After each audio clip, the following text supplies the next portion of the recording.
حضرت امام جعفر صادق 13 سال کے اور باپ ان کے حضرت امام باقر کہ جو امام زین العابدین کے بیٹے ہیں، علی، امام حسن، حسین کے بیٹے زین العابدین کے بیٹے باقر کے بیٹے امام جعفر صادق۔ تو اس طریقے سے یہ جو ہے شجرہ چل رہا ہے۔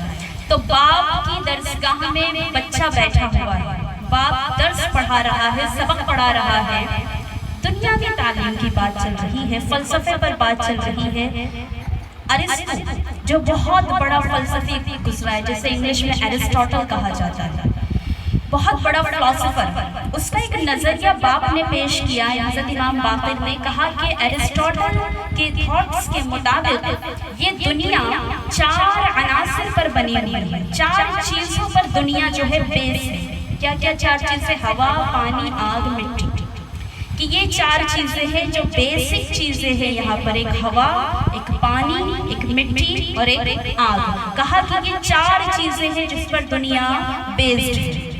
یہ کس کا نظریہ ہے؟ ایرسٹوٹل کا، جو کئی سو جو ہے سال پہلے یہ کہہ کر جا چکا ہے۔ وہی بات استاد اور باپ جو ہے پڑھا رہے ہیں، سمجھا رہے ہیں۔ اس جماعت میں امام جعفر صادق 13 سال کے بچے ہیں، اٹھ کر کے کھڑے ہو گئے اور کہنے لگے، بابا جان یہ بات بالکل غلط ہے۔ کہا کہ دنیا 4 عناصر پر، اس نے کیسے کہا؟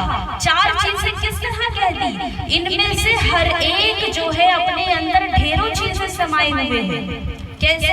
کہا کہ ہوا کی بات لے لو تو ہوا صرف ایک چیز نہیں ہے، ہوا میں کئی طرح کے گیس موجود ہیں، کاربن ڈائی آکسائڈ بھی ہے، آکسیجن بھی ہے، اور بھی کئی چیزیں ہیں۔ پانی کو لے لو تو پانی کا فارمولا بھی H2O، ہائیڈروجن بھی ہے، آکسیجن بھی ہے، پانی بھی ایک چیز نہیں ہے، اس میں کئی چیزیں موجود ہیں۔ مٹی کو لے لو، مٹی کے اندر لوہا ہے، تانبا ہے، پیتل ہے، دھاتیں ہیں، دنیا کی معدنیات اس میں موجود ہیں۔ تو یہ ایک چیز نہیں ہے، ایک چیز کے اندر ڈھیروں چیزیں ہیں۔ تو دنیا ان 4 پر نہیں بلکہ ڈھیروں چیزوں پر بنیاد کر کے بنائی گئی ہے۔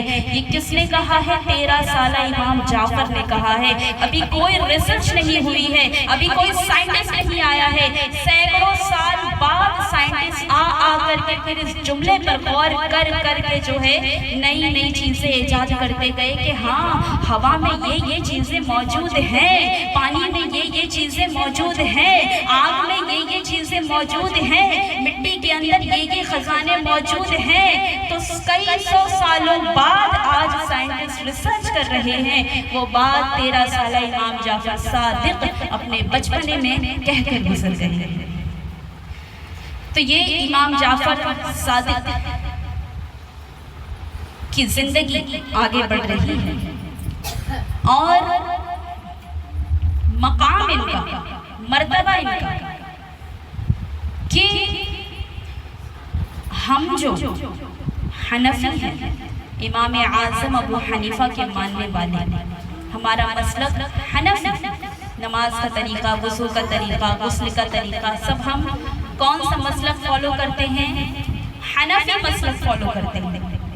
تو حضرت امام اعظم ابو حنیفہ فرماتے ہیں کہ میں نے اپنی زندگی کے 2 سال امام جعفر کی شاگردی کی ہے، امام جعفر کو 2 سال تک اپنا استاد بنایا ہے۔